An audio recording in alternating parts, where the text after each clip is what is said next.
Hi everybody, welcome to the Dave's World YouTube channel. You saw in my last couple videos in my wide body Corvette series that I installed these really cool looking rear quarter panels. The problem with them is the way they're designed, it was going to cost me a lot of money to make them work on the car properly because they were a race version.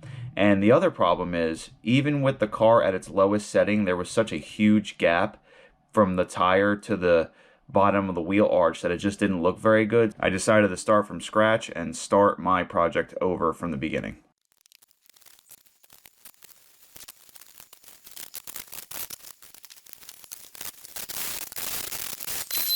What I want to do is let me set up a couple fenders. I want to show you guys a comparison on what people on YouTube are doing with Corvettes and what I'm doing with my car, so it'll make more sense.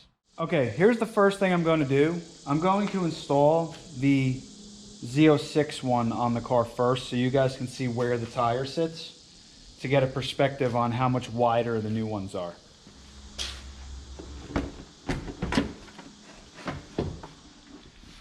So this is the Z06 Zr1 style wide body that every YouTuber is pretty much installing on their car. Now there's one other YouTuber that used the body kit that I just got rid of, but he started with no body. So he actually has no idea how low the car is getting to the ground. He might not even realize that that body kit doesn't fit the car properly.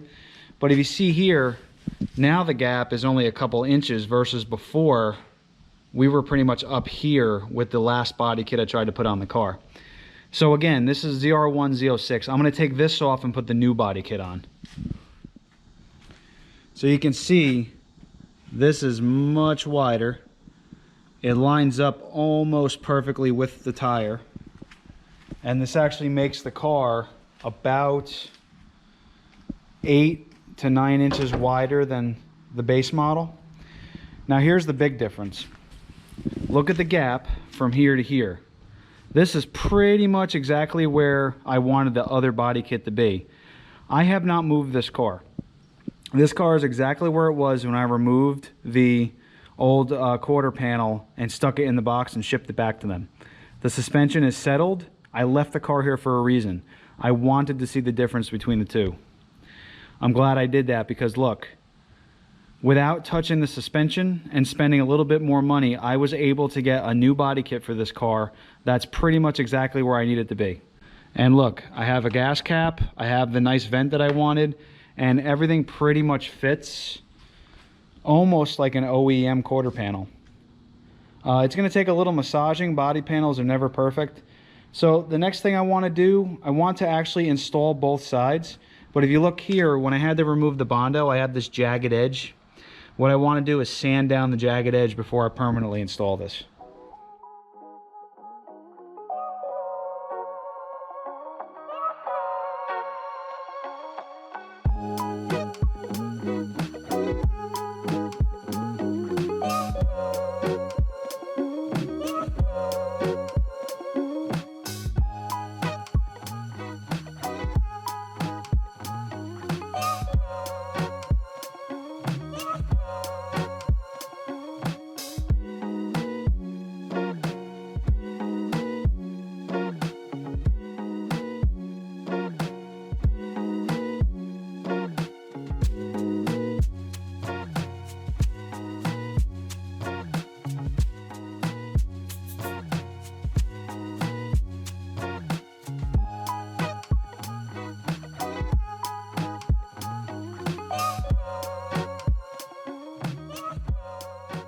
Okay, I measured on the other side. From here to here is about 2 3/4.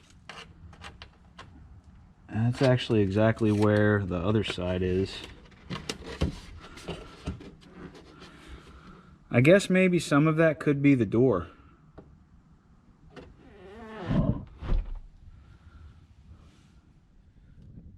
The door is basically sagging down to this rocker panel. So maybe if I get the door to go up where it needs to be, it'll actually fit here perfect. Before I go blaming this body panel, I at least want to fix the sagging on the door, which could again be my fault. Even though it lines up at the bottom, the top door hinge might not be adjusted properly. When I first got the car, it had Lamborghini style hinges and the doors used to go up, and I took them off because I wasn't a fan. And I put OEM hinges in. I think that's what's wrong. We'll attack that in the next video. So these quarter panels, which I thought would just go on, didn't. And in the next video, what I'm going to do is attack adjusting the door.